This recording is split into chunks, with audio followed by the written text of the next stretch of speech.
DGen Nation fam, what is up? What is happening? We live here for week 10 on the DGen Nation podcast. It's the week 10 DraftKings breakdown powered by the Fantasy Authority. Ryan Williams here at Ryan Alexander _W is where you can find me on Twitter, joined by the usual suspects, Mr. Kevin Steele himself, the Godfather, aka GOAT, aka Hot Takes to the Bank. Fantasy Rap 13 is where you can find him on Twitter, and Maddie DFS, Maddie DJ Nation, Maddie MVS. What is up, brother? What is up, Kev? Let's get into this week 10 slate, yo.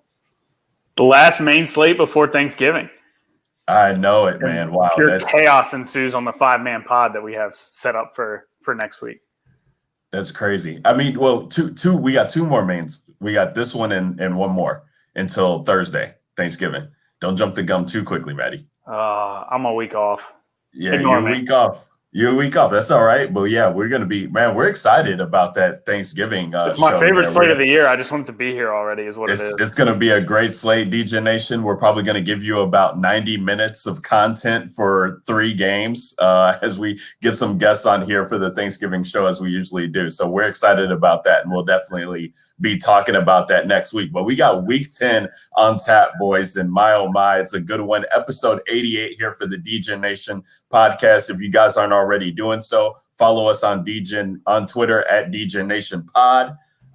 Like I said, you can follow all of us on our Twitter handles there, and make sure you're following the Fantasy Authority at FF_authority. That's where all the content and everything can come out week in and week out. Appreciate everybody showing us love on the YouTube channel, showing us love with all the shows that we got, with the early waiver wire show coming on Sunday nights, weekly start and sit show coming out on Wednesdays. Everybody who's live there, appreciate you guys. All right, let's talk about some DFS and get into the slate as we get into it. And my, oh my, I mean, Christian McCaffrey, right? Like coming back last week, now he's out with the shoulder injury and expected to miss some time. I know he was getting a second opinion there, but just unbelievable that Christian McCaffrey comes back, drops a 30 burger on us, just to leave our hearts again and opening up some value plays. There's a lot of value plays that are slowly opening up, and we do this on Thursday, so things can change depending on who gets ruled in, who gets ruled out. We're at the midweek of practices coming to fruition and everything like that with the full injury reports, and so it's going to be a fun one. But we got to start off at the top here, and I just kind of want to talk about just what to do on this slate, because I know we've had a conversation about it, and it's been a conversation all throughout the channels there. I've seen all the Twitter channel about what you're doing with Mike Davis this week. Mike Davis, for somehow, some way, he's priced at 4,000 on DraftKings, which is it's very bizarre. It's not like DraftKings to have a player like this, even though he was the backup, who was seeing a role even with Christian McCaffrey playing, to then go to the minimum just because McCaffrey's back. It just felt really weird. I couldn't believe when Maddie brought up his price to me on Monday, and we got into a heated discussion ourselves just about what to do with Mike Davis. And I still feel like I lean on the side that we were talking about on Monday, but I do think now, just kind of letting the slate evolve, I do think that there are ways to kind of get an edge with this play, so to speak. And I want to hear your guys' thoughts, because every time a play like this comes up to fruition, there's going to be opinions on it. So Kev, why don't you start it off here?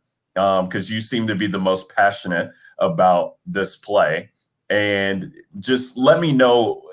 Don't even talk about the play itself, but like, what is your feeling about mid-price running backs and when they are okay to play? Because usually a mid-price running back means that they're going to be chalk. It really doesn't matter. It does matter who the player is, but to a certain extent, sometimes it doesn't. And just people are looking for squares. And we're now 10 weeks into the season where people are looking ways to build in the guys that they know that they want, huge spots. We got, Buffalo and Arizona, big game. Rams and Seattle, big game. Those guys are priced up. So we're getting options there where people want to pay up for spots. How do you feel about just mid-price running backs in general? And then you can segue that into how you feel about this specific running back on this slate. Well, I think people get too caught up in the whole thing. I think as soon as something like this happens, people get overly excited about it, and I think people rush to judgment.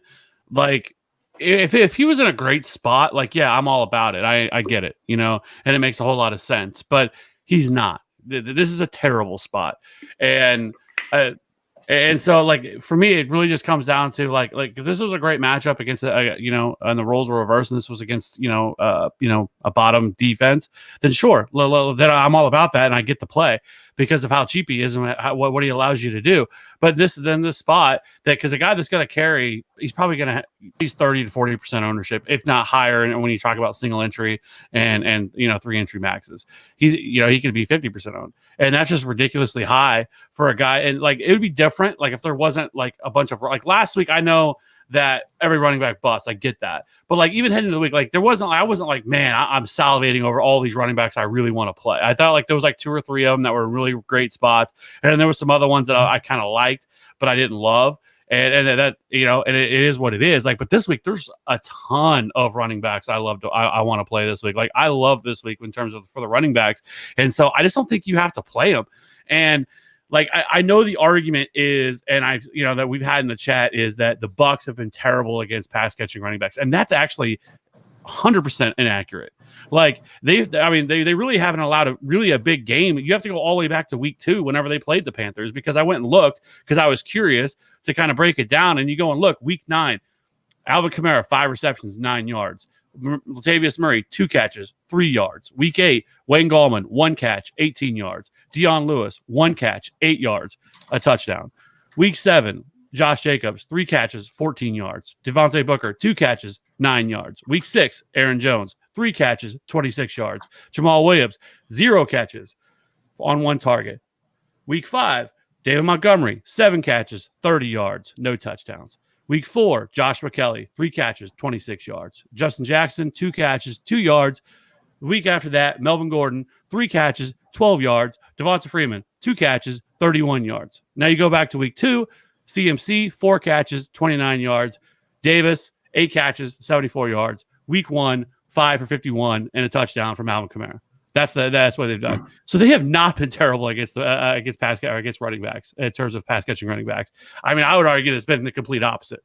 The first 2 weeks where you could make a case that defenses are still getting up to cast and everything else, no preseason and everything else, but really since week 2, nobody's done shit against them. I mean, even last week.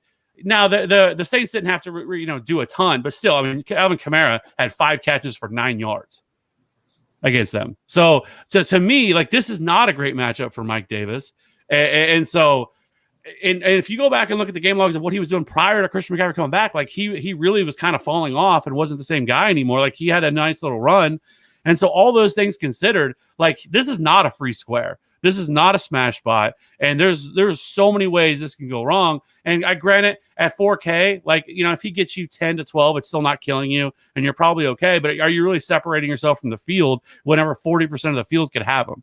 And I think that's my problem. Is everybody was so quick, like it wasn't even just in the chat; it was all over Twitter of free square, fire up Mike Davis, free square. And I'm like, that's ridiculous, because I feel like sometimes we just don't go and actually look into some of this stuff. Like it's easy to go on like Pro Football Reference or whatever you bring up your stats and see, and if you look at the stats, because if you look at the Bucs, they're like 8th in I think receiving yards to running backs, and then they're like, I think they've given up like 4 touchdowns or something like that to back. So you look at that, like, okay, they've been bad. But if you actually go through the game log, and I'm like, no, like I'm not seeing anywhere here where a running back had a monster game. Really, Mike Davis in week 2 is the only guy that did. And past that, nobody's done shit against them as a pass catcher. And so with all those things considered, and I have to figure that the Bucs team has got to come out and look at destroy after what just happened to them and got embarrassed on national TV. And so, like, I don't know. Like, this just seems like way too many ways this thing could go wrong. And I know I saw for like 5 minutes, but I'm just saying, like, for me, like, I will probably have 0 Mike Davis. I may have a couple lineups with them, but it's going to be very, very little exposure. I may be 5% ownership of him, because I just think there's so many different ways this can go wrong. And this is one of those times that, I think there's good chalk and bad chalk, and this feels like bad chalk. Maddie, go ahead, chime in. I mean, I don't fully disagree, but I don't necessarily agree either. I mean, it's 4K, right? And we were sitting here talking about how we were going to play Tony Pollard at 4K last week against the Steelers, and that's arguably the worst thing you could ever do is play a running back against the Steelers, especially when they were running out Garrett Gilbert as their starting quarterback. That mean that offense was slated to go nowhere. And then a couple weeks ago, Kev, I remember you said, I'm going to leave DJ Dallas open if Chris Carson's ruled out for the 4 o'clock games, and because he's going to be the only guy they have at min price. And it's to me, it's the same type of play, right? You're going to play a min price guy. Now, granted, DJ Dallas wasn't going to come in at 35% owned, but at the same time, I mean, he's a 4K guy getting all the run in a questionable spot, and he ended up luck boxing into 2 touchdowns and scored 25 points that week. It's really hard for me to give up volume at 4K at the running back position, especially when the majority of this guy's volume is going to come through the air. I will say I do agree that I think that his ceiling is probably capped a little bit, but we are talking about a 4K salary and not a 6K salary. If he was like 6K, 5,500, we'd be having a completely different discussion. But man, $4,000. Usually, there's a lot you can do with an extra $1,000 on the rest of your build. Like that's the difference between like a Devonte Adams and maybe like a Adam Thielen or a top end tight end and a mid range tight end. It's like a lot of times that extra $1,000, $1,500 can do a lot for you, or you're punting at quarterback instead of playing Kyler Murray, like things like that. So I definitely think it's more of an opportunity cost thing. Like if you can make a build without him, I'm fine with it. Go for it. Do it. But I will say if you're like, you're struggling for salary and you're just forcing in gross punt plays just for the sake of not playing Mike Davis, I don't think that's the optimal way to go this week. Well, a couple of things. As you mentioned, the reason I wanted to play DJ Dallas because I knew that he was going to have 0 ownership. And so that's why I want to play him. That's not the case with this. Like that was a situation where I knew that he was, and he was like 1% owned on the main slate because nobody thought enough to get him in and have a spot open for him, which is what I did. In terms of Tony Pollard, I did not want to play Tony Pollard. We can go back and listen to that. Like I said, that was crazy. There's no way I'm playing Tony Pollard against the Steelers. But regardless of that, like I don't know. Like I said, like I just feel like there is so many different ways that this could go wrong, and it just doesn't seem like. And like I said, like it'd be different if like this was a week where like there just wasn't a lot of running backs that I like. Like there's a ton of running backs that I like, and I would ask, granted that he's probably not going to carry. Maybe he doesn't get the same exact volume, but Matt Breida's in a better spot in his 4K, and he looks like he's going to play this week. He's definitely going to be the pass catching back. And he's only 4K. I mean, Jordan Howard, yes, he's there, but at the most, he's going to steal some early down work from Matt Breida. But I mean, Matt Breida's still 4K and arguably a better spot, and is definitely going to be the pass catching back. Coming off of injury, though, so we don't really know what his snap share is going to be in this first game back. Sure, right? Yeah, right. I will watch, wait and see. They just ran out 4 backs last week. And so none of them did anything. And their best one was no, for sure. But just to know that they're even throwing bodies out there. I mean, outside of Mike Davis, Kev, like it's Reggie Bonifant, and that's if he can go.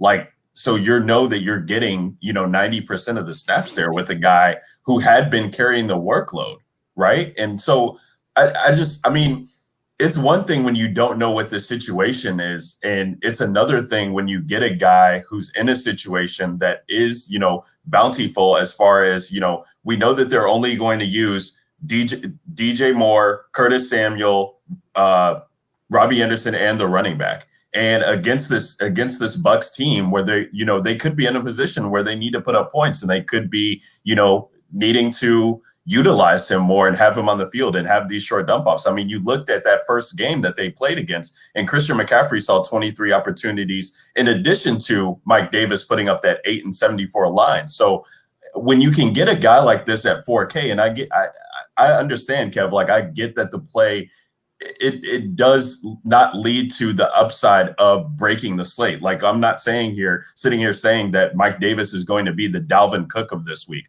or the Christian McCaffrey from last week. But at 4K, when you're getting a guy who is a receiving back, and that's what he's doing. I mean, in the same regard that people want to play like Duke Johnson, want to play J.D. McKissick this week in spots, like how are you not looking at Mike Davis when we know what his ceiling is? His ceiling is well into the 20s and into the 30s. Like it doesn't even matter because the utilization, even if the spot isn't looking like it's that great of a spot, Kev, like on paper, the way that teams have targeted this team through the running game is by the running receiving backs. Like you said, 4th in allowed receptions to receiving backs. They have the 7th most yards, I believe, allowed to backs. So like those game logs, like in a vacuum, no, they don't look good. But when you look at the production on paper and saying, okay, that's a way that they can attack the team, and that's going to be the only guy back there to do so. And maybe it's Curtis Samuel. Maybe that's the leverage play, but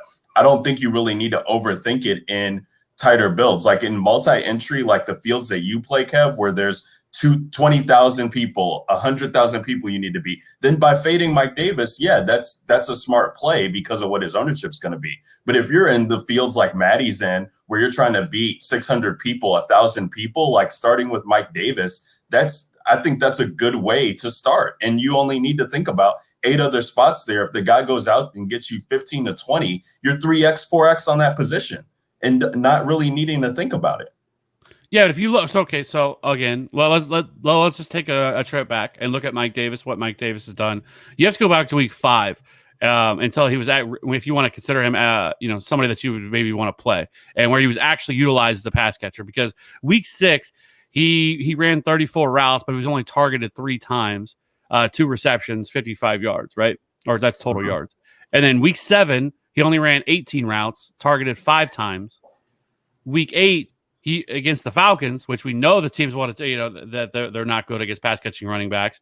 13 carries, 2 targets, only ran 17 routes, 1 reception.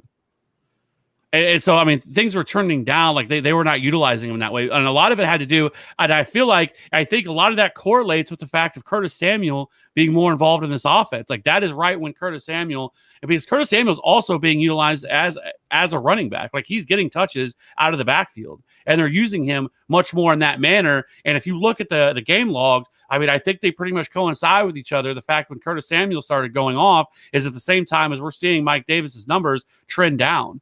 And so I feel like that they would rather utilize someone like Curtis Samuel, who is far more explosive, and somebody that's what it looks like to me whenever you look at this game log.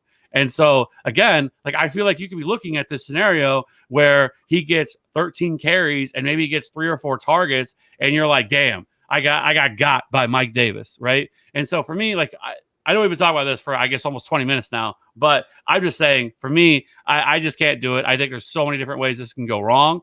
And I think, I just think there's easier ways to pass the build. I'm just curious to hear who you like at running back position, because it's pretty gross. I totally disagree. I love the running back position this week. I disagree. I think it's gross. We'll talk about it. I wanted to start it off with that because that does kind of give credence to how people will build. And I do think, like, if you're playing Mike Davis, I think that a lot of teams will probably have like a Devonte Adams at wide receiver to pay up for him because he allows you to do so, pay up for Rodgers. So let's talk about the quarterback position as we get into this. And so we got Kyler Murray, who's coming in at the top, who's just been fucking amazing at the position with the rushing upside that he's offering week in and week out. 8K is where he comes in at, and it feels just too low. I mean, we saw Lamar last year, and he's on pace to break all of Lamar's records from a year ago. And Kyler Murray is priced lower than we saw what Lamar was getting to in 2019. So I still think, and Buffalo, they've allowed some rushing points to quarterbacks as well. So I think he's in a fine spot. We got Aaron Rodgers, who's in, pretty much a blow-up matchup against this Jacksonville defense, as the Green Bay Packers are at home, favored by almost 2 touchdowns in that game. Russell Wilson at the top, Josh Allen. And then we got a guy, those are your 7K and up quarterbacks. And then we got a guy this week in Deshaun Watson, who comes in at 6,900, and a Cleveland defense that has had trouble stopping wide receivers. And when you look at how pass heavy the Texans have been all year on the season, I mean, I was going through and looking at his attempts, and they really haven't gone, outside of the 40s. He's been in the 30s and high 30s, but when you look at how many plays they're running, they're like a 60%, 65% pass heavy team. And without David Johnson out there for them, they're going to have Duke, and he's a pass catching back. And I just think this shapes up well for Deshaun Watson to go up on the road and put up points. I really like getting to some builds with him, as I know that he has a narrow distribution of targets, and I definitely like that. Other guys, that we want to talk about here is Jared Goff. Jared Goff looking to be very popular this week, 6,500 going against the Seahawks at home. I want to hear your guys' thoughts on Tom Brady possibly this week and in a bounce back spot here on the road, as they have stuff to play for, and he's got his full slew of weapons. Granted that Godwin gets off the injury report and healthy there. Antonio Brown back. Joe Burrow, who's, he's 5,700 going against the Steelers. But if it was any indication last week of these backup quarterbacks for the Cowboys, keeping them in a game, and Roethlisberger being on the COVID list and not being able to practice until Saturday, it looks like, or be activated until Saturday. Joe Burrow might be first to throw there. And whether you think that, can put up points or not, he's had the attempts, and so volume should be there. That's kind of what we like to see for DFS purposes. And then the other guy down in this range that I'm starting to look at is Derek Carr. Derek Carr has been a guy that you've talked about numerous times, Kev, in plus spots, and he gets a Denver matchup that Matt Ryan should have obliterated last week, and they just had some drives that stalled out there. But he comes in at 5,400 here against the Denver team that, maybe they get AJ Bouye back this week off the injury report. It looks like he's practicing, but this Denver defense has definitely been had, and there's a lot of guys that I like to use on the Raiders to kind of get leverage off of maybe Josh Jacobs, who could be popular this week as the running back position. Like you said, Maddie, isn't really showing us much right now at this point. Maddie, I'll start with you. What are you looking at quarterback this week, and where are your builds leaning you early on? Yeah, I think you touched on most of it. I really like, there's two games that stand out to me as full-blown game stacks. The first one's Buffalo, Arizona. Buffalo, we know their defense isn't very good. And that's the game I wanted to stack last week as well. And I know they made Russ, kind of struggle last week, but Seattle was still able to put up a bunch of points. It's just Buffalo put up way more. That game went for like 80 points. So Buffalo, Arizona is a fun one. I love Kyler Murray. Like you mentioned, he's on pace with all the Lamar stuff last year. And 8K is too cheap for a guy who's got the ability to rush for 100 yards. I know he just did that for the first time this year, but in a game which they should be competing with Buffalo back and forth, it's not a game where they're just going to let Murray just sit back and throw more. He's still going to have to use his legs, maybe more so than he has all year, just because of the nature of how the game landscape breaks out this week. So I don't think 8K is too much for him, so don't let that price tag scare you off. And when you're stacking with Kyler Murray, because of his rushing ability, you don't have to double stack with him. You can just play one of Hopkins or Kirk. Or even, if you like a build with him naked, that's fine too. I really like Deshaun Watson this week, especially if David Johnson's out. I don't think they're just going to continue to hand Duke Johnson a ton of carries. Like he's gonna definitely get probably 15 to 18, but I don't see them just coming out and just saying, hey, we're just gonna run the ball 25 times. So I think Watson's in a great spot. And Cleveland's they've been a pass funnel all year as well. So it's not really a defense you want to try to run the ball on. So I definitely like Deshaun, and Houston they're in the top 5 in pass rate when the game's within one score as well. So definitely like Deshaun there. 6,900 is too cheap for him, and it's easy to stack with him too. You've got Will Fuller. You can even run the cheap tight end Jordan Akins. You can run Brandon Cooks. What they do is pretty straightforward there on offense, and they like to throw the ball early and often. So I really like Deshaun. Jared Goff is an obvious one. Don't really need to talk about how bad Seattle is at defending the pass, especially if Darrell Henderson's out.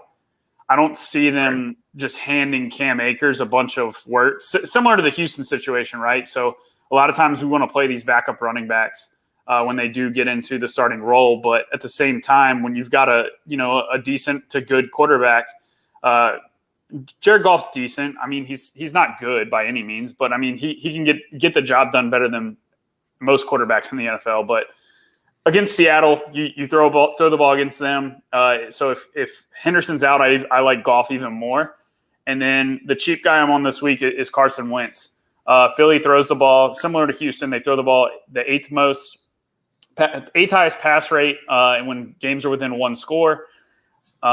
Wentz just lit up the Giants a couple weeks ago, and the Giants, while they showed a stingy defense to start the year, as of late they've kind of been getting lit up by opposing quarterbacks. And I mean, even last week, Alex Smith came in after a Kyle Allen injury and threw for over 300 yards against them. So the pass defense for New York has given up over 300-yard games in 2 of the last 3. And I think it's, a spot that nobody's going to play Wentz because of how bad he has looked. And, the Giants have been decent this year as a defense as a whole. But, I mean, the whole offense is going to run through Wentz, especially if Miles Sanders misses another game.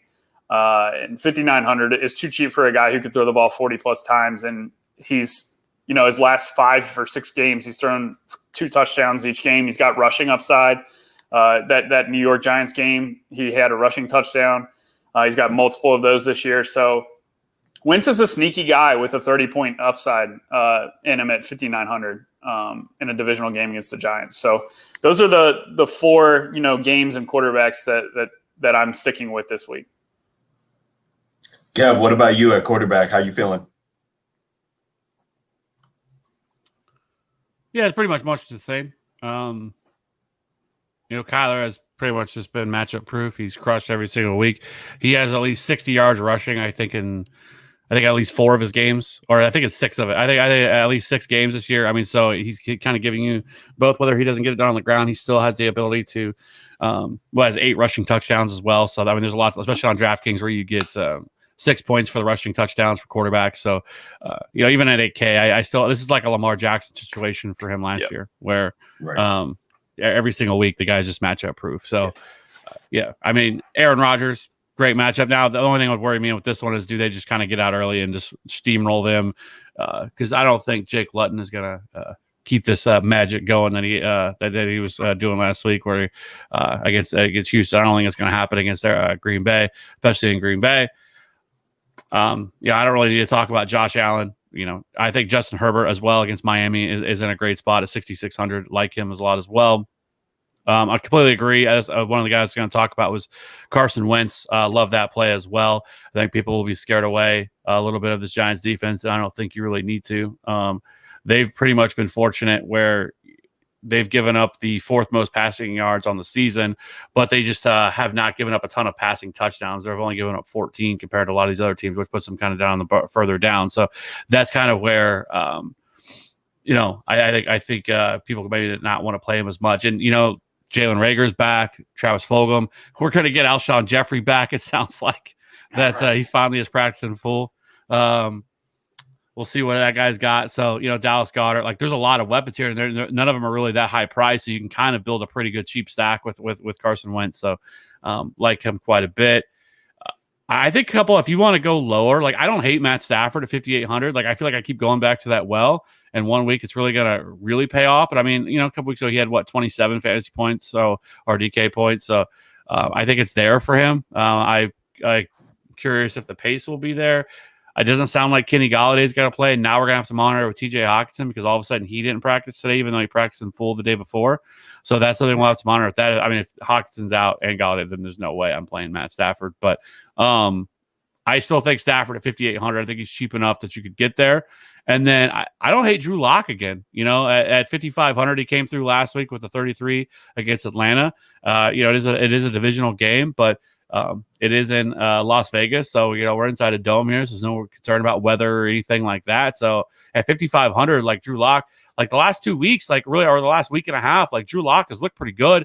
And, they have all their weapons, and Noah Fant practicing full today. So it sounds like he'll be available for that game. Jerry Jeudy kind of had a coming out party against them, where I had a stack with Fant and Jerry Jeudy with Drew Lock last week that did pretty well. And, KJ Hamler starting to get more involved. We'll talk about that with the wide receivers as well. So I think this offense is kind of starting to take a step forward. And, against the Raiders at 5,500, if you're looking for a cheap stack, like, I like Drew Lock. Yeah, I like Drew Lock too, and I think Judy is on the injury report. If I saw that correct, Kev, I'm not sure what's going on with him, or if he's just dealing with something minor. But I did see that. But if all of his pieces are there, and we saw Fant come back in that game as well too when he left early, so I like it too. I mean, if they're going to be in a position where the Raiders are putting up points on them, whether that's Josh Jacobs or Derek Carr. This kid will throw, and it always doesn't look pretty, with the deep ball, but he does show you that he can get there, with the arm. Before we move on to running backs, I just wanted to touch on, two guys real quickly, the older veteran guys, on what you guys would do. I mean, Roethlisberger, he's on the COVID list, so he can be activated Saturday, and if he plays here against the Cincinnati team, I mean, they should be able to, have their way with him. And I know that this spot will leave a couple people with a sour taste in their mouth if they played Big Ben on the road, but he's traditionally in his career, always played better at home. And the Bengals, it's always a team he gets fired up for. He's 6,200 there. Who to play him with, right? You don't really have to do that much guesswork. It's Deontay, it's Juju, it's Claypool, Ebron at the tight end if you want to, in an ugly position. So he's kind of interesting to me. And then Drew Brees there, who's got the questionable tag, and I think it's just maintenance, but he's 6,400 playing at home, going against a San Fran defense that has been completely obliterated all year. And we just saw, Aaron Rodgers give them the business, and Drew Brees, it's frustrating with Taysom Hill and all that coming in, and they do so much weird stuff. But this is a matchup that, I mean, at 6,400, I think the plays to play him with as well too, if you can get those right. So I just wanted to see if you guys were interested in those guys at all, or if they were just not going to make it on your builds this week, or this early in the week. I don't hate Roethlisberger, but I think it's just frustrating trying to pinpoint exactly who's going to be the guy this week, right? Whether it's Juju, whether it's Deontay, whether it's Claypool. But I don't hate it at 6,200, but I just think, I'd rather pay the extra 300 and maybe play Jared Goff, or the extra 400 and play Herbert, or pay a little bit cheaper and get down to Wentz. And, I don't hate it. It is a good matchup against Cincinnati. Cincinnati's not great against the pass. They are 25th in pass DVOA. So, I mean, it's not a terrible matchup for them, but, I could also see them just, running the ball a lot, and, because they're also not very good against the run either. They're actually, 32nd in the league, or 25th and run DVOA as well. So I think, you can beat them both ways. So, maybe playing James Conner, who a lot of people are going to be let down by him as well. A lot of people wanted to play James Conner last week, and it didn't work out as well as people thought. No, for sure. I think the quarterbacks at the top, I mean, they really just, you're looking at the point totals that they can get, the implied totals for their teams, the numbers that they've put up in great matchups. And it just feels like, if you're not playing Murray, Rodgers, Wilson, or Allen, you really need to be getting points from somewhere else that you really feel confident in. I think if I was going to play any of these guys, like the Brady, the Roethlisberger, or the Breeze, it's definitely going to be Brady. With all those weapons they have, again, I think they're going to be highly motivated to come out and prove that they're not trash. I mean, they just got about as embarrassed as you possibly could on national TV at home. And, we just saw, I mean, look at the Chiefs offense, what they just did against Tampa. So, or against Carolina. So right. I don't hate Tom Brady at 6,300. That feels a little bit too cheap with all the weapons they have here. And I just feel like that's a little bit too cheap for him. That's fair. I was looking at Tom Brady too because of the weapons there as well too, Kevin. I think he'll go overlooked. So that's interesting to me. You guys got anything else at quarterback before we move it on to running back? I guess back again to running back. We'll talk about running back here again. And so, we talked about it at the top of the show. I mean, Mike Davis being there at 4K. But honestly, I mean, we're looking at guys like Duke Johnson in the mix, priced up, I believe, to 4,900 or something like that. He's 49 or he's 5,000. JD McKissick is 4,900. Kenyan Drake coming back 4,900. If Henderson can't go, which I believe McVay has said that he can go. So we'll see if McVay is an asshole again. I talked about it last week. Asshole coaches from the NFC West all day, but can't believe anything they say. Malcolm Brown is 4,700 if that's the case. Cam Akers 4,200, and then these Miami guys. If you're interested in playing them, they're going to be dirt cheap too. But we started at the top, and so you got Alvin Kamara that's 8-2 on DraftKings. Then Aaron Jones is the next closest with 7. He's 7-1 on DraftKings. And then you get to kind of this $6,000 range of just a slew of guys. I mean, Nick Chubb and Kareem Hunt being priced within $100 of each other. That's crazy. Chubb can be activated this week.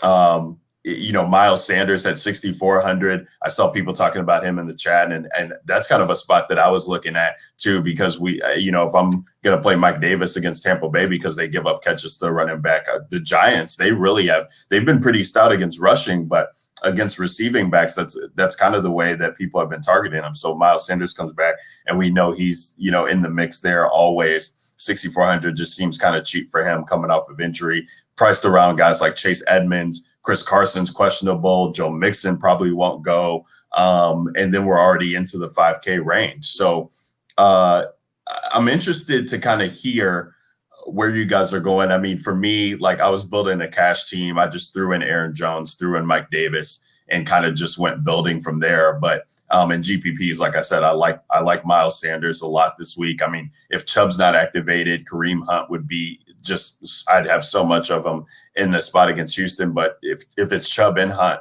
it kind of makes it frustrating for me to kind of guess who. And then, Leonard Fournette coming in at 5,500 will be the other guy I talk about here. He's going against Carolina. It's a favorable matchup. And, he has, I think he's out-snapped, out-targeted, and out-rushed, or maybe not out-rushed, but there was one other stat that I saw from Ronald Jones in the past couple of weeks. And Ronald Jones has kind of been out of the favor in the passing game with the drops, and Fournette has just been out there. And, last week was not conducive of anything for Tampa Bay, as they couldn't hardly put up any points anywhere. But against this Carolina team, where running backs have smashed against him, if he's going to be the lead back, I have interest in him at 5,500. Gio Bernard, I mean, people will play him, but 5,400 against the Steelers, I'm not interested in him, but he could be leverage off of that guy. So, Kev, you talked about there being a lot of running backs this week that you were interested in. Are those some of those running backs? Are there other running backs in other spots that you want to talk about? I mean, I think Aaron Jones is one of my favorite, if not my favorite play of this entire weekend. 7,100. I think that's probably a little bit too cheap for the upside that he has. I mean, the man can put up a 40 burger pretty quickly against Jacksonville. Great matchup at home. I know Jamal Williams should be back for this game, but that doesn't really concern me all that much. I love Aaron Jones at 7,100. Again, I think James Conner at 6,900 against Cincinnati, which is a great matchup for him. I do have concern with some usage there, but I think Nick Chubb is 100% playing this weekend. He returned yesterday. He practiced again today. He was wearing a brace on Wednesday. He shed that brace today, which is just another positive sign. By all accounts, starting from Monday to now, he has looked fantastic in practice. Like, he's ready to go. And so I would be absolutely shocked if he does not play this weekend. We'll know obviously by tomorrow, which is Friday, or today, depending on when you're listening to this. But at 6,800 against Houston, I know there's going to be some concerns for people that, what's his involvement going to be in the offense? Are they going to give him a full workload? I think they will. I don't know any reason why they wouldn't. He's been held out for 6 weeks. He's ready to go. He's practiced since Monday. And so I don't see any reason why they hold him back. So this is a great matchup for him at 6,800. He should be like 7,500 in this matchup against Houston.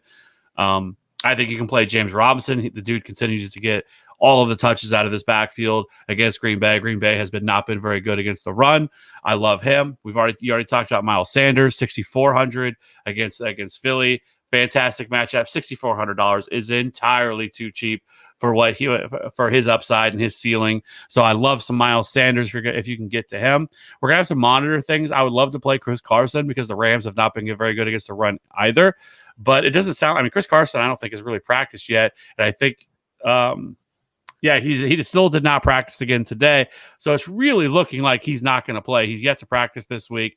I think they said they're going to try to get him to run tomorrow to see how he looks, but that doesn't sound too encouraging. So, if you had to play him, I mean, I think you could go right back to the well of DJ Dallas again in this matchup, against the Rams if you wanted to. But I want to play Antonio Gibson so badly. I'm waiting for this dude to have an eruption game, and against Detroit, it very well could come because Detroit is terrible against the run. He's only 5,600, but it's been so frustrating to watch how they've utilized him because it doesn't make any sense. Like the way they're not utilizing him as much as a pass catcher, they're using J.D. McKissick. Like they're lining J.D. McKissick up all over the field. Like J.D. McKissick is second among all running backs in slot snaps.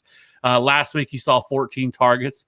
Last week against the Giants, 9 receptions for 82 yards. He played 85% of the snaps, which kind of just came out of nowhere. They were trailing in that game, but I mean, if you wanted to play J.D. McKissick at 4,900. That's not I've seen worse plays. And as evolved as he's become in the passing game, I mean, he's 4th in receptions among running backs. He's 3rd in receiving yards. He's 4th in targets. Like, he's just not going to get any carries for you. But at 4,900, and if he can find the end zone, like it's not crazy to think about playing somebody like that because they are just putting him all over the field. I mean, he's 18% of the targets from this team. So. But like I said, I do think Antonio Gibson is an interesting play, especially with the Lions looking like they're going to be missing some of their weapons. That I think that's where somebody like him becomes, Antonio Gibson is not going to carry any ownership, especially with people getting burnt by him last week. I don't hate Antonio Gibson. I think Antonio Gibson can bounce back a little bit. It's a great matchup against Detroit. The Giants have been decent against the run. And so maybe it was more of a game plan type move of why they did what they did with J.D. McKissick. But at 5,600, I just don't think that's crazy. You already mentioned Duke Johnson. I think Duke Johnson's a fantastic play against Cleveland at 54. David Johnson's not playing this week. I would be surprised at this point if he clears the protocol because he's yet to clear, and we're looking at Friday. So a 5K Duke Johnson, who is likely going to handle the majority of the touches from this backfield, in a decent matchup against Cleveland. Revenge, Kev, revenge. Yeah, I guess so, right? And you got a little bit of, and you got a little bit of that. I don't really try to look at that stuff, but it is what it is on that. But I think that's probably where you could go. We'll have to, and to be honest with you, I guess we're gonna have to wait and see what happens with Justin Jackson because Justin Jackson as well has not practiced this week. And I know people thought he was going to return. I know he returned a little bit, which is the most frustrating I think I've been with a player. I had so much Justin Jackson last week, 4,900, and I had so many lineups that were looking fantastic going into that game. And it's like I was actually at a baseball tournament with my son, and so I was kind of checking some stuff, see what's going on because I knew where I was at and some things. And I'm like, what's going on? Why is Justin Jackson's name? Why does he still have 0 points? It should be like halftime. What is going on? And I go and look, and then they say he returned, but then I guess he never, he didn't do anything the rest of the game. So super tilting. So I have to see there. I guess it could be Kalen Ballage coming back home at 5K, but who knows? I mean, Joshua Kelly's 4,400, but then they also have Tremaine Pope. So I have to see if he's going to play. So I think that's pretty much just a stay away situation where I can't play any of those running backs. Yeah, that's fair. Maddie, what say you at the position here? I mean, you guys pretty much touched on most of it. Have you guys seen an update on Kenyan Drake? I think he's practiced. He's limited. He's been limited. He's going to play. He's playing. He's got a ligament tear in his ankle. So yeah, but he's so since Wednesday he practiced. He was limited yesterday. He's limited today. It sounds like he's going to play. He'll return. Okay, because if he's out, Chase Edmonds at 6,300. He got 28 freaking touches last week. You have to play him at 6,300 if Drake sits. Right. But yeah, I mean, you guys covered most of it. Aaron Jones is probably my favorite running back of the entire slate, regardless of price. I think 71's too cheap for him. And he's a great way to get exposure to the Packers if you're not playing Rodgers, because Jones is going to be involved heavily, especially when they get down near the goal line. So, yeah, I love Jones. Love the Miles Sanders call. I mean, he had like 26 and 27 touches in first couple weeks. And then they kind of backed off of him a little bit, a little slower games. Game script got out of hand. He was smashing Baltimore before he got hurt. So, yeah, I think I just really like the Eagles this week as a whole. I think the Giants defense has shown the last couple weeks that they can give up a little bit of points. So I do like Sanders as well. I actually don't mind the Gibson call either. It's just talking through like all these running backs. It's just there's nothing I feel really good about, which is why I kind of alluded to running back is kind of gross this week. I mean, there's a lot of guys where like, yeah, I could see a path for them to hit their ceiling, but at the same time, there's also a path for them to do next to nothing for me. And so that's why I kind of made the argument is, this may be a good week to play Mike Davis at a 4K because, I do see a path where Antonio Gibson smashes, kind of like the Dallas game where he had 20 carries and ran for 128 yards and a touchdown. Like he has that ability in him, but they also won that game 25-3. I don't think, the Lions are just going to roll over the same way Dallas did in that game. So, like what happens if Washington is in a back and forth game or if they're down by a score, like then we see McKissick come in. McKissick's got 14 and 8 targets in the 2 games Alex Smith has started. So he has clearly been a safety blanket, which, makes a lot of sense for a guy coming off a severe leg injury. He doesn't want to take sacks. He's going to want to get the ball out quickly, and McKissick is always going to be running routes within 3 yards of the line of scrimmage. So it makes sense that he is the security blanket for him there. And then you guys touched on the other guy, Duke Johnson. I 20 touches last week in the same role if David Johnson's out. I mean, it's hard to pass on volume at the running back position. But again, Cleveland has not been a good team to run the football on, but we know Duke Johnson can be involved in the pass game. So I think it's an interesting spot. It's not, it just keeps going back to there are ways that all of these guys can bust. And I think I'm just going to play the ownership game on running back this week outside of guys like Aaron Jones and Miles Sanders because I'm confident in what they can get me. And these other guys are just kind of, they're multiple pathway guys. And there's definitely paths for them to smash. And there's also paths for them to have, if you have them, you lose. So it's a weird week at running back for me. Yeah, I think it's kind of weird for me too. I mean, just the players in these spots. I mean, you kind of touched on it, Kev. I mean, yeah, James Robinson. The back is I love him, but playing on the road here in Green Bay when they could be up, and Chris Thompson now being back, like they could just get him off of the field, out of that game. Like Josh Jacobs, I've talked about him so many times about getting the usage and getting the carries. John Gruden wants to run this kid into the ground, which I like, but it doesn't really equate to that many big games if he's not finding the end zone. And then Chase Edmonds would be that other guy too, but him, Kenyan Drake being back, it's just going to be gross. Carson, what are we doing with him? If he's, not going to be back, I don't really want to play Carlos Hyde if he's back. So it's just really gross, which is why, I started looking at Mike Davis and I was like, if this guy's playing, like, I'll just, try and get the receivers right and just not really think about running back. I do want to say with Robinson, something I probably won't play him this week, but something I want to pay attention to is he only got 2 targets with Lutton in at quarterback, and that was his lowest target total since week 1. So okay, the change at quarterback there, we know Minshew loves to throw to the running back position. Right. So, that's just something I want to pay attention to, even though I'm not playing him, and see if that's a consistent theme moving forward if Lutton continues to start. I think Thompson was active though last week. Was that correct? I'm not sure what he saw. Yeah, he saw 4 targets last week in the game against Houston. So I know that probably could have affected how many targets he saw as well. Yeah, but he's been active. Week 2, he saw 4 targets. Week 3, he saw 6 targets. Week 5, he saw 3. Week 6, he saw 4. Week 9, he saw 4. And okay. Robinson's lowest target count outside of week 1 has been 4.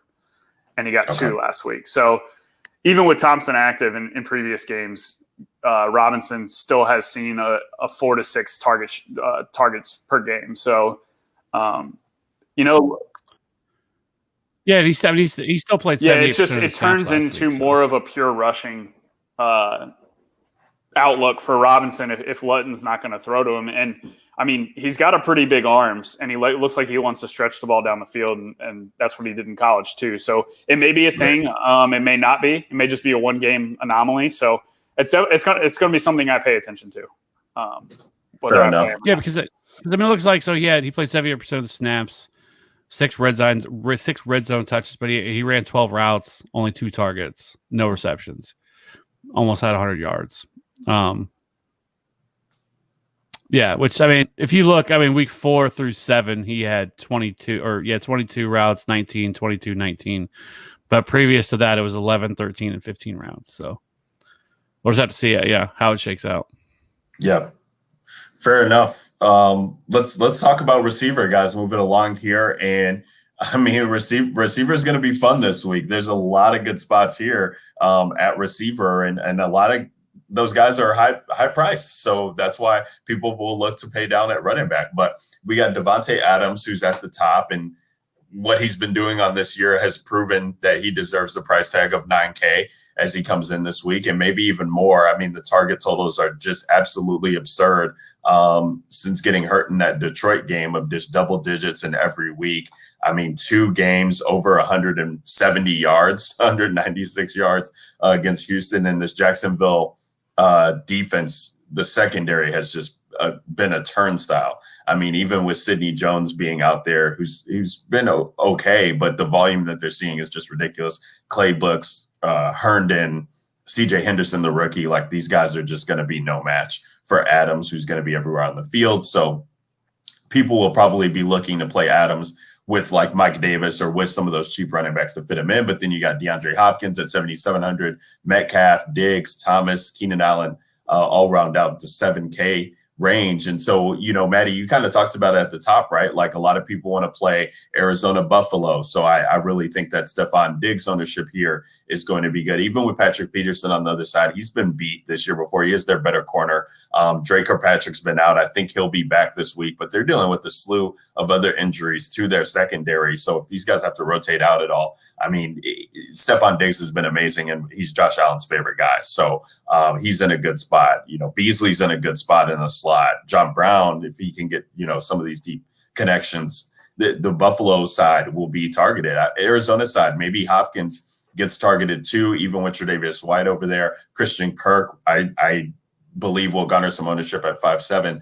And then the Seattle guys and Rams guys, like those ownership is going to be crazy. When you're looking at Tyler Lockett again in another good spot, he's 6,500. He comes in at 1,100 cheaper than DK Metcalf. Cooper Kupp, he's on the injury report now. That's kind of frustrating to see. Limited participant with an oblique injury, but he's 6,900 in a good spot.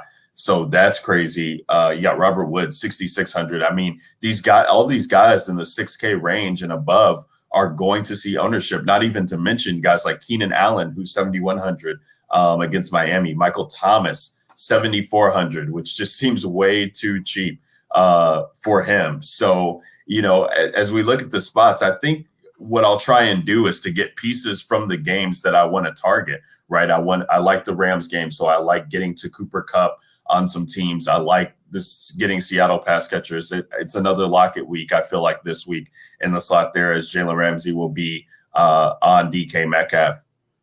And so when I'm looking at this range, like I still think that DraftKings has mispriced some of these guys. And I want to hear your opinion on it, Maddie, because we're looking at Brandon Cooks, who's 5,600, who's, arguably been the alpha receiver there since Bill O'Brien's been fired. I mean, he's been leading Will Fuller in pretty much every category besides the touchdowns. And he's 5,600. I just don't understand, like, what needs to happen. He's, saw 9 targets last week, only caught 3 of them, but it was for 83 yards, had the 57-yard touchdown, put up 17 DraftKings points, and they don't want to price him up, which just seems crazy. Deontay Johnson at 5,200 going against Cincy. I know that, Claypool and Juju are there too, but Deontay, if he's healthy, man, he is the guy. And you're looking at last week, 10 targets. It was kind of frustrating to not see him, able to get the score there, but Roethlisberger loves this guy, and he's going to continue to use him. Way too cheap. Tim Patrick should be back. Curtis Samuel, 4,900.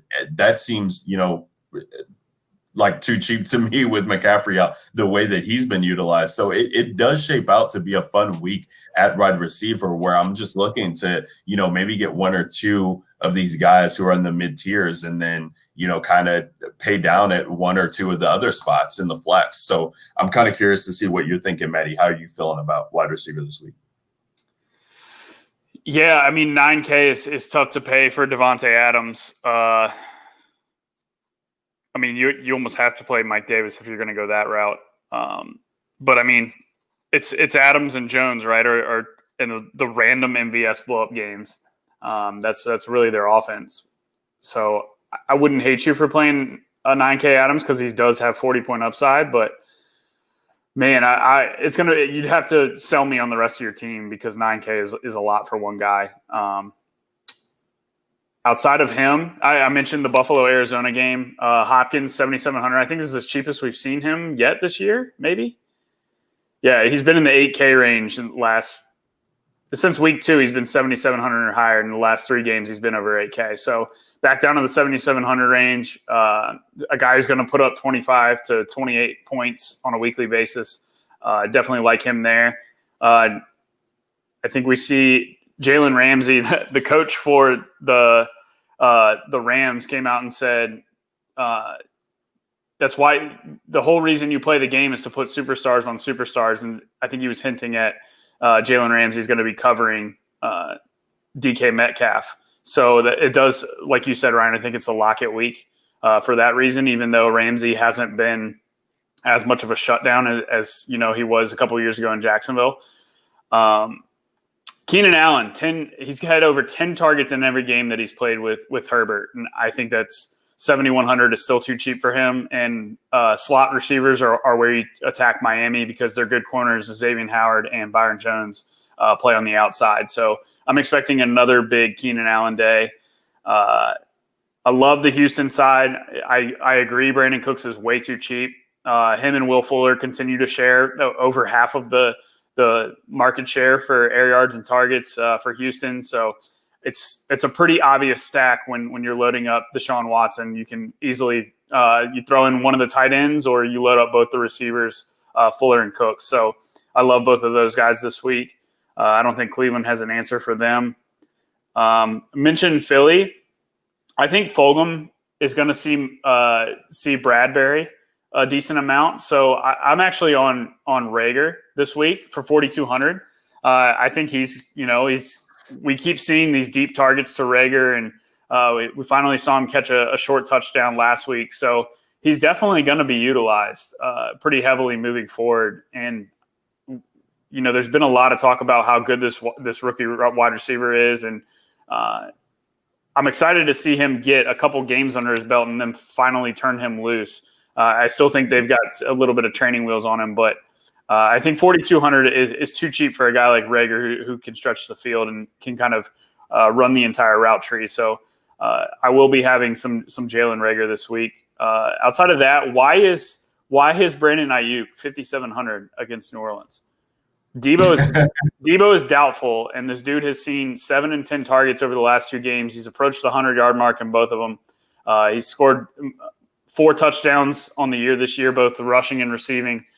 I mean, I don't see how he doesn't score 20 DK points, and he's 5,700. So I would completely throw out that Tampa Bay showing we just saw against New Orleans on primetime because the New Orleans defense is not that good. They've been giving up a ton of points playing in shootouts all year long, and then finally on primetime, everybody's on the Bucs, and they go out and basically shut out the Bucs until the last drive of the game. So I think San Francisco, even with a backup quarterback, can move the ball. And it's going to be because of Ayuk, and they'll get Bourne back because of the COVID stuff. So, yeah, I really like Ayuk at 5,700. I think he's, in too cheap range down there. And then it's weird seeing I fell victim to playing DJ Moore last week at 5,600 against Kansas City, even though they're not the best spot for playing wide receivers. And neither is, going against Tampa Bay. But 5,100, man, his price just keeps falling and falling and falling. And with CMC now out again, I mean, are we going to see Moore's target share start to creep back up to the, he was seeing about 5 to 6 targets a game with a couple games where he saw 11. And if he's going to see, close to double-digit targets, 5,100 is too cheap. And I think this could be a game where that happens because, Tampa Bay's got one of the better offenses in the league. And I think Carolina's going to have to put up points on the other side. So with no CMC, they now revert back to the pass, and it's going to be Robbie Anderson, DJ Moore, and Mike Davis, and it's all going to be through the air. So I think 5,100 DJ Moore is also very interesting. Outside of that, it gets kind of gross down there in the 4K range outside of Rager. And I don't even feel great about Rager. I just think he's a guy you can take a shot on with decent upside, even though we haven't seen it yet. Yeah, and plus with the way you're feeling about Wentz too, I mean that makes a ton of sense as well to have that stacked up. Kev, talk to us about wide receiver, man. Where you at this week? Yeah, I mean, you guys hit on a lot of them already.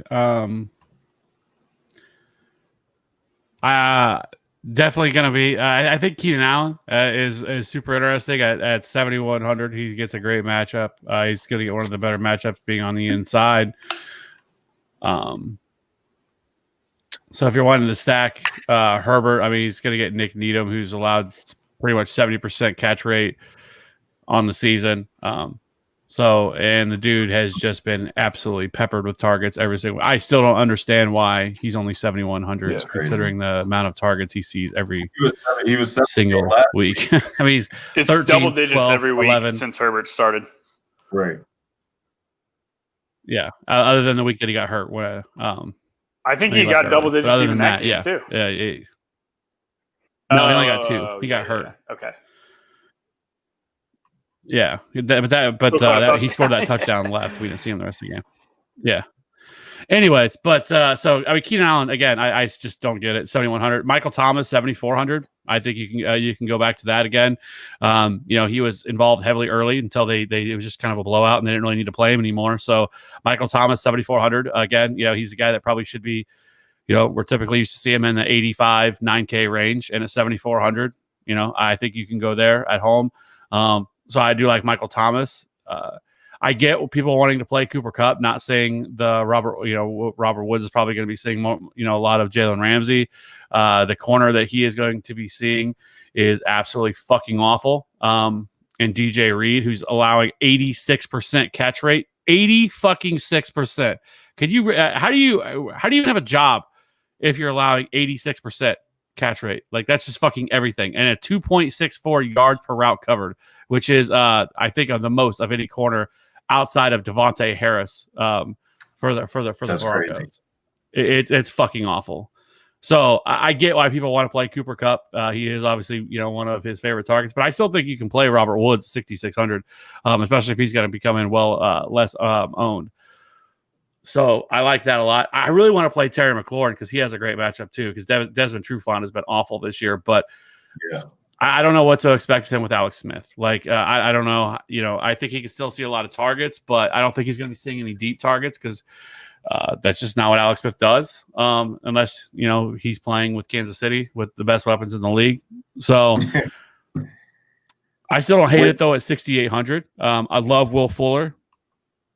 I don't know if you guys mentioned him, but Jarvis Landry is a fucking smash play at 5,900. Like, I absolutely love Jarvis Landry at 5,900. He is going to see a ton of targets. I like him and Austin Hooper quite a bit. Like, if you can tell yourself a story where this game stays close and it's a high scoring affair, I think stacking. Really, if you wanted to, I think even if you wanted to play Baker, I think you could with Jarvis Landry and Austin Hooper. Like, I love all three of them. No Odell. So, if you try to figure out where the targets are going to go, they're definitely going to go to Jarvis Landry and Austin Hooper. Jarvis Landry, the last time we saw him, 11 targets. That was in that game where it was, windy as fuck out. And he still saw 11 targets in that game. So I think Jarvis Landry at 5,900 is just entirely too cheap. Yeah, fuck Rashard Higgins. Oh, just had to do it for you. Oh, that Will in the chat. No, Kev, I hear you. Yeah, I just think that's way too cheap. He probably sees 10 to 15 targets, and if Houston can keep this game close, I think he sees a ton of targets, and that's just too cheap for him. But in this kind of range, I like a lot of guys in this range. I think Juju Smith-Schuster at 6,100, he gets a great matchup here. If Chris Godwin, 6K Chris Godwin, sign me up for that all day. And then I think Antonio Brown at 5,800. If you want to pay down at wide receiver, this is a good week to do so. Christian Kirk at 5,700. He continues to pop off the deep threat there. He's not going to see Tre'Davious White, which I don't really care about Tre'Davious White. Tre'Davious White has looked like trash this year for the most part. I'm not really all that concerned with him. Like I said, Jerry Jeudy, 5,600, still too cheap. And then if you want to go down and pay down a little bit further, I do like the DJ Moore call, 5,100. That's just ridiculous. But I will say Nelson Aguilar. I don't hate playing Nelson Aguilar at 4,900. I was talking about that other corner. That's Devonte Harris. That's who he's going to be seeing the majority of. The question is, how many targets is he going to see? Because last week he only saw 3, 2, 9 in that one game. So if he's getting that kind of target, I don't think you can really trust him there. I think Ruggs is another guy you could go with, kind of as just a GPP type play. And then I'll say this: Darius Slayton, 4,800, way too fucking cheap. If this game turns out to be what I think it could be, and that's high scoring. With Carson Wentz and if we want to play there, a great run back would either be Darius Slayton or Sterling Shepard. Both of them are really cheap at 5K, and then 4,800 for Darius Slayton. So I do like both of them. And Darius Slayton has slate breaking upside. We've seen it before from him, and so I like Darius Slayton quite a bit. You guys already mentioned Jalen Reagor at 4,200. I think he's pretty interesting as well. Yeah, so you talked about the Landry play being at 5,900, and he's a guy that I really like, and I played him that week against the Raiders, and I guess that was called a fish play from playing Jarvis because he had disappointed for so long. But if he gets that touchdown against the Raiders, it's a different story. Actually, he had 2 end zone opportunities to convert there, so he's definitely been utilized. But it kind of just speaks, to me that DraftKings is going to throw him out at 5,900, but yet Deontay Johnson's 52, Brandon Cooks is 56. Some of these prices just don't make sense on these guys that he's priced ahead of. So I definitely get it, Kev. I definitely will have interest in him. Granted that we can, get some more clarity on how this slate breaks out, because I do like that game to go over for sure there with Cleveland and Houston. So that's definitely interesting to me. Before we talk about tight ends, guys, just real quick, because I feel like we hit on a slew of players there and just no real direction. So if you guys, talk to me about the pay up spot, talk to me about pay down spot. Who's your favorite maybe guy that's, cheap 5K or, in the 4K range? It doesn't have to be a 3K wide receiver. And then who would be your pay up options at wide receiver there? Are you looking at the Seattle Rams game exclusively? Are you trying to get leverage off of that game and pay down for somebody let's talk about Josh Reynolds even, who, finds himself at the 3K price tag, and he was getting, a lot of usage going into that field. Is that some leverage that you can get? I know a lot of people played David Moore in Russell lineups last week to kind of get leverage there off of DK Metcalf. So I just want to talk about the situations and where you guys think you'll be going this week. I know it's Thursday, but early on this week, who are your favorite pay up plays and pay down plays? Maddie, I'll go back to you. Keenan is my favorite pay up.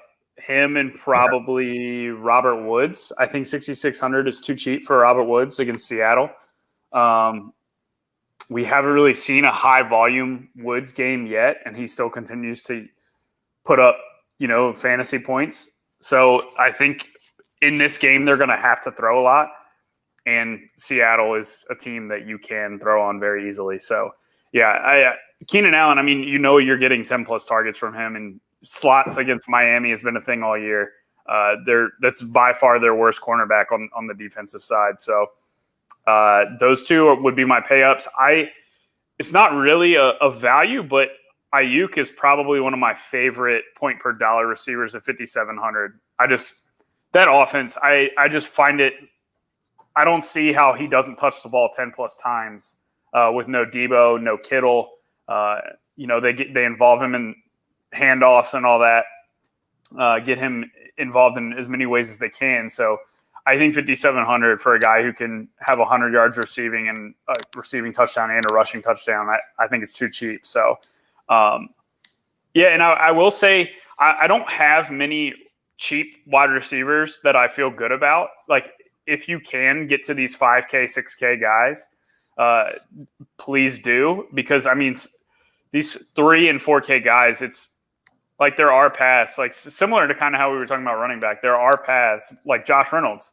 If the Rams are behind, I mean, I think about these high total pass games where you got to pass a lot, similar to the NBA, right? So if you've got a high total NBA game where there's a lot of back and forth, a lot more possessions than there normally are, the guys who rely on more rebounds and counting stats, they get more fantasy points because they are involved in more plays. So that's kind of how these cheap wide receivers are in these high scoring games where a higher pass volume occurs, is they're on the field for more snaps, 1, and 2, there's more targets to go around. So all of a sudden that floor of 0 turns into a floor of 5 points with a ceiling of 20. So I don't hate, like, if you're going to roll out Goff, I honestly don't even hate a Goff Woods Josh Reynolds stack if you wanted to go that route. Like, probably reserved for very large field tournaments, but I definitely see a path where that could work out. So, again, value this week across the board is just, there's so many paths for all of the value to bust. And I think paying attention to ownership this week is very, very important. Kev, what about you? How you feeling about pay up, pay down at wide receiver specifically? Yeah, if I'm paying up, it's going to be, like I said, Michael Thomas or Keenan Allen, or Tyler Lockett. I don't know if I mentioned him, but I'm probably going to play Tyler Lockett over DK Metcalf this week. 6,500 is just a little bit too cheap for him. I think they try to get him back on track a little bit. So 6,500 for Tyler Lockett, really like that. In terms of the 5K range, I already talked about Jarvis Landry, really love him. Christian Kirk, Brandon Cooks. I think those are all options you can go to. And then if you're wanting to pay down, I already mentioned Darius Slayton, Jalen Reagor, I agree with. And then I think the other one is KJ Hamler. If you look at him over the last 2 weeks, I have stuff pulled up. Week 8, he played 86% of the snaps, ran 38 routes, only targeted 3 times. He did find the end zone. And then week 9 against Atlanta, 70% of the snaps, 36 routes, 10 targets, 6 receptions, 75 yards. I think at 3,800, I think you can really tell me a story of how he gets there, that they're involving him more. He's obviously super explosive. They were kind of drafting him in the mindset of him kind of being their sort of Tyreek Hill. He possesses that kind of speed. So they're finally getting him involved, with Drew Lock back and everything else. Like, if you're wanting to play a Drew Lock stack, I think, or even a one-off of KJ Hamler, I think he makes a lot of sense against Oakland, whose secondary is trash. Yeah, no, that's fair. I know that Will, shout out to Will in the chat. He brought that up as well too, of playing KJ Hamler. So I think that's interesting. Yeah, I mean, for me, I love those guys. Rams receivers, I'll probably lean Cooper Kupp over Woods. He's done pretty well in this matchup in the past, but I do like Robert Woods too. Lockett, I'm going back to the well again at 6,500, just crazy on his price. And then Keenan Allen. I mean, he's if you're building cash lineups, like, and you are not considering playing this dude at this price tag, like, don't play cash anymore because he's a lock. He's a lock. And then in the mid range, I love Brandon Cooks. And then I like in the 4K range, I like Cole Beasley at 4,700 in this game against Arizona. He was seeing he's just been, when it's tough matchups for Stephon Diggs, I feel like he's kind of been leaned on, and only 5 targets in the past 2 weeks there. With John Brown, kind of being back and healthy, but I still like him in this game because of Patrick Peterson being there on the other side, and just no slot corner that really Arizona has that you're worried about. They're having so many injuries. And DraftKings price, like they he had 5,300 in that 2 target game, and then they priced him up 100 to 54 last week.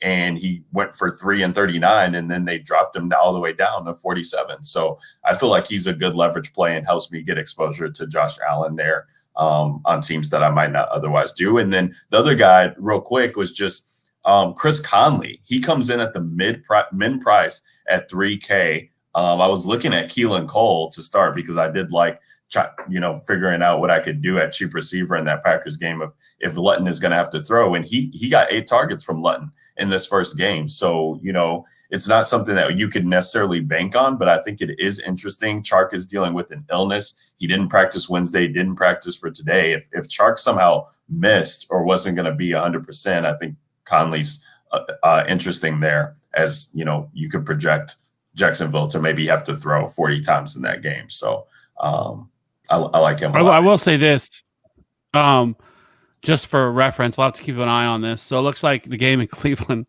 it's going to be 40-mile-an-hour winds again. Oh my God! Okay, then I don't like that game. Chance of rain of 80%, and then winds 25 to 35 miles an hour. Wow.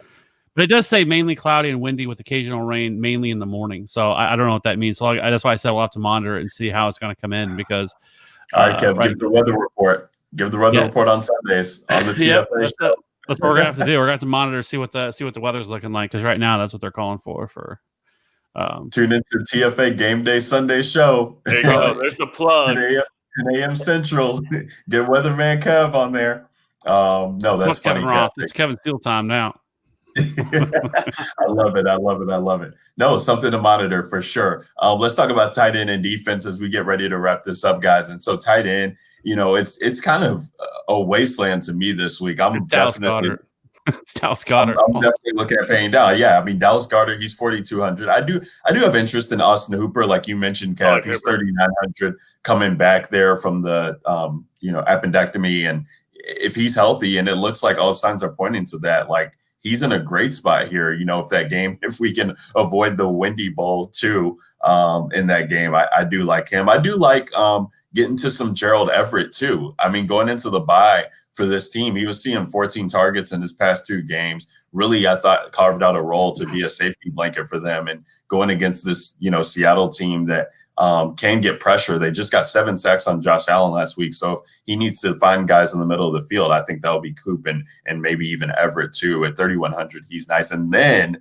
talk about the guy who's on the back right there, jerseys hanging up, Jacob Hollister at 2,900. He's seen his snap shares go up. Like Olsen's has been going down. He has 7 targets last week, 5 catches for 60. If he's going to be seeing a significant role here in this offense with, Will Dissly kind of being out of fair, and, Greg Olsen he's getting older and maybe he can't handle the workload. And Jacob Hollister has kind of found himself into some games, 3 targets against Arizona week 7, only 2 against San Fran. But, we know from last year that he is, he is a guy that can go out there and have a rapport with Russ. I do like paying down this week. I mean, at the top, you got Darren Waller, but it's been so hard to pay the price tag for Darren Waller the past couple of weeks. It just hasn't really hit. $6K for a tight end. You really need to be getting production out of there. Then you got TJ Hopkinson, and like Kev said, he's on the injury report with the toe injury, which is very frustrating because this will be the guy that I feel like Stafford would lean on. He has such a solid floor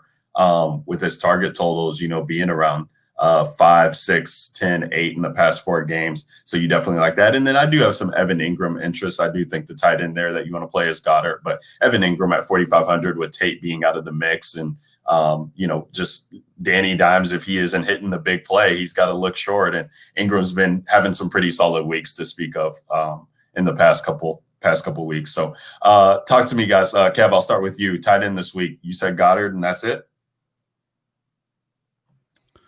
I'm gonna have a lot of Goddard. I mean, it's hard to get away from him at 4,200. That's a great price. I think it's too cheap. Austin Hooper I already mentioned, but we're gonna have to monitor the wind and this weather from this game. I like Hopkinson a lot. We'll have to see if I think he'll play. I don't know if it's a maintenance thing. I don't know. It just seems weird that he went from a full practice on Tuesday to not practicing on Thursday. Or on Wednesday, excuse me, practicing a full on Wednesday and then to not practicing on Thursday. It could very well just be a maintenance thing. Give him a day off, especially with that toe injury that he's nursing.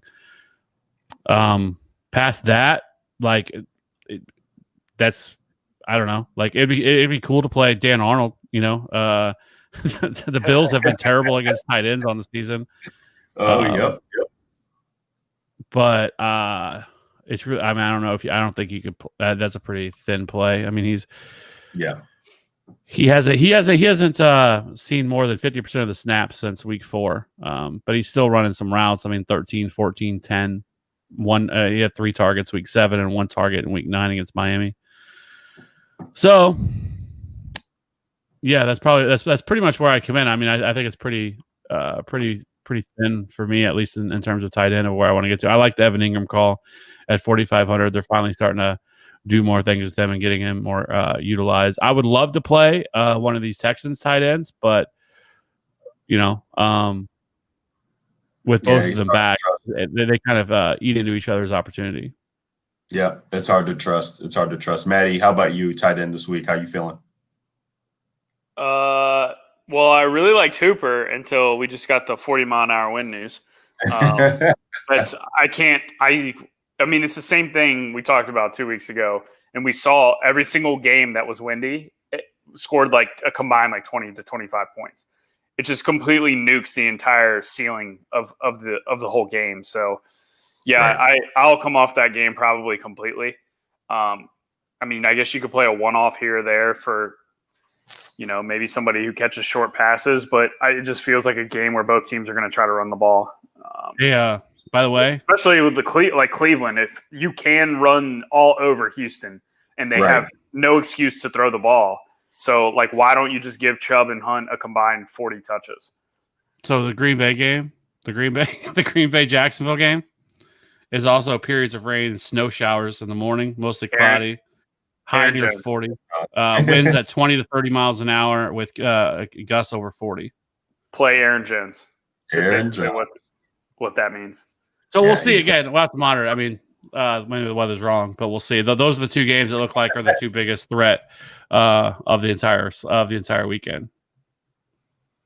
So yeah, I did like Hooper, but I do like the Evan Ingram call. I mean, 29 targets in the last 3 games is nothing to scoff at. So I do like Evan Ingram. And Philly, they're one of the worst against tight ends. I mean, they've given up big games to a lot of tight ends this year.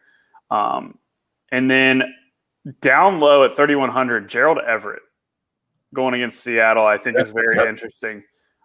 His last 4 games, he's seen 4, 4, 5, and 9 targets. The 9-target game was a bit of an anomaly last week because that was Jared Goff threw 61 times against Miami because they were trailing the whole time. So I'm not anticipating him to get 9 targets again. But, I mean, if you can give me a 3,100 tight end who's got a shot to catch a touchdown and he's going to see 4 to 6 targets in a good matchup against Seattle, I'm in. I love it. What do you guys think? What about I don't know if anybody really mentioned it, but Preston Williams is on IR. So I do think I guess I should have mentioned that Devontae Parker, I think, becomes much more friendly because we saw it last year. Once Preston Williams went out, Devontae Parker really took off. But I also think that could bring good things for Mike Gesicki as well because they don't really. So their other receiving options aren't anything great. They traded Isaiah Ford away, and so they still have Jakeem Grant there. But anyway, I think Mike Gesicki at 4,200 without Preston Williams, I think becomes even more interesting. I mean, my thing there is Williams hasn't seen over 5 targets since week 1. So while he's kind of a semi-big name in the fantasy circle, I mean, he hasn't really been involved in the offense. I don't know. It just with Tua, man, I just don't know. I don't know what that passing ceiling is because Tua was making plays with his legs and they didn't really have to throw it 2 weeks ago against the Rams. And then they had a little bit of a shootout last week with the Chargers with Arizona. And so, yeah, I don't know. It's another I don't know spot. It's going to be interesting because like you said, we just don't have a big enough sample with him in there to kind of know. But I do think that Gesicki is interesting. I mean, especially when we're looking at the tight end slate on what it is now, and just looking at the Chargers defense, and really just a shell of itself on what it has been that we've known it to be in years past. So he could need to lean on Gesicki here. And he's interesting at 4,300, and nobody will be thinking about playing this guy because of what you're saying, Maddie. There's just not enough on him to kind of bank on. So he's good leverage in multi-entry fields, MME fields. Good leverage. Let's talk about defense as we wrap up this pod, guys. And so defense, we got Steelers at the top. No surprise there. 4,400 for them, 3,700 for Green Bay, 3,600, then Bucks at 3,400. Then we start getting into like Washington and Saints. That rounds out your 3K guys. Giants at 2,700 kind of look interesting to me there. Who else was I looking at there? I mean, outside of that, I like the Saints a lot at 3K. I mean, it's Nick Mullins going out there. He, seems to be the better one of what they've been able to roll out, but he's still turnover prone. And you just like to see that what they were able to do on Sunday night against the Bucks. And if they're able to get pressure and, wreck his day, and not having Samuel out there and not having Mostert out there, like it could just be a long day for San Fran there in the dome. So I do like the Saints at 3K. I think my favorite defensive play that I've been building around, and then I had some interest too in Green Bay, even though they're 3,700. But let's talk about defense with you guys. How are you feeling this week, Maddie? I'll start with you. While I do like the Carson Wentz side and in the Eagles offense, I think that you absolutely should play the Giants defense on non-Eagles teams. Here, let me read you out the sack totals. These are, and there's always a big argument whether sacks are a team stat or a quarterback stat, and I tend to side on the side that it's more of a quarterback stat because, a guy tends to hold on to the ball longer and just tries to do different things. So here's Carson Wentz's sack totals this year: 8, 0, 3, 3, 5, 6, 3, and 4. I mean, the dude just holds on to the ball and just takes hits over and over again. And He also has 1, 2, 3, 4, 5 games where he's thrown 2 interceptions. So while I think he can put up points, I think he's going to make mistakes as well.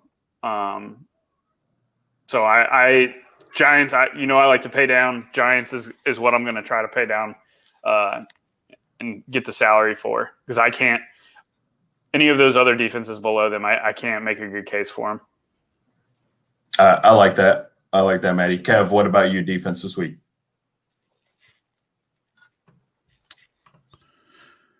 Yeah, I think the Saints are fine. I think the Eagles are a spot you could go to at 3,600. I like the Lions at 2,600. And that's probably it. Damn. Yeah. I mean, it's a pretty straightforward week this week at defense. I mean, high variant positions. So you're really just trying to find spots where you can, get pressure, hold the team down, make it frustrating for them. So I don't really think you need to think outside the box too much this week here. And that is the Week 10 pod. That's the DJ Nation Week 10 DraftKings breakdown. We appreciate you guys rocking with us 90 minutes in. Of course, we're going to do our DraftKings build as we build it up here. But make sure you guys are subscribed to the YouTube channel. This is where we are, broadcasting every week, as well as Periscope, as well as Twitch. And if you're listening to it on your podcast software there, Stitcher, iTunes, what have you, we appreciate all the love there. Like, download, rate, review the pod. We appreciate it all. All right, guys, let's get into this DraftKings bill. How we do it: $5 single entry. It's the huddle on DK. Let's see. I'll start it off this week because I haven't started in a while, and I am gonna say Mike Davis. No, I'm gonna say Keenan Allen at wide receiver, 7,100. Start. What's the size field again? Remind me. It is, I believe, 20. Let me see here. 20K? Yeah. Cool. Okay. Let's fade Mike Davis. No, I'm sorry. 11K. That's still too much. Let's fade Mike Davis. Let's do it. Maddie, go ahead. I know Kev will be on board. Aaron Jones. Kev, what say you?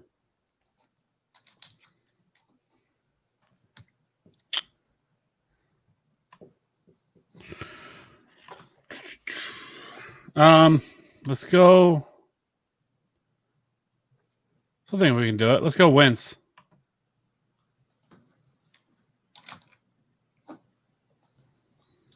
All right. So we got Wentz, Aaron Jones, Keenan Allen, 49.83 per player.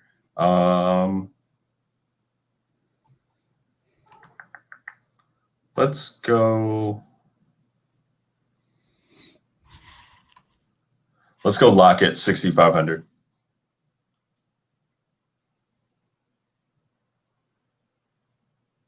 Goddard, stack with Wentz. 4,800 per player left. Running back, wide receiver, flex, and defense. Darius Slayton. Slayton on the run back there.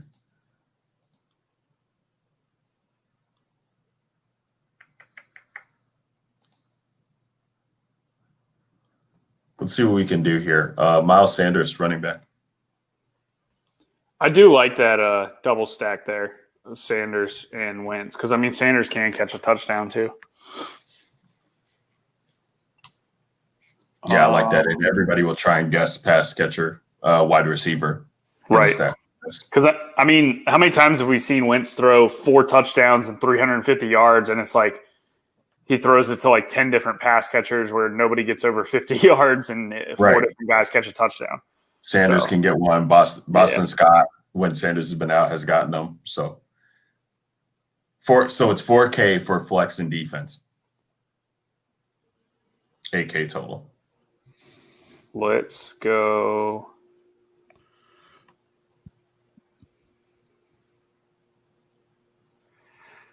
I don't want to do it, but let's go Duke Johnson. And you can have whatever you want. $3K left for a defense.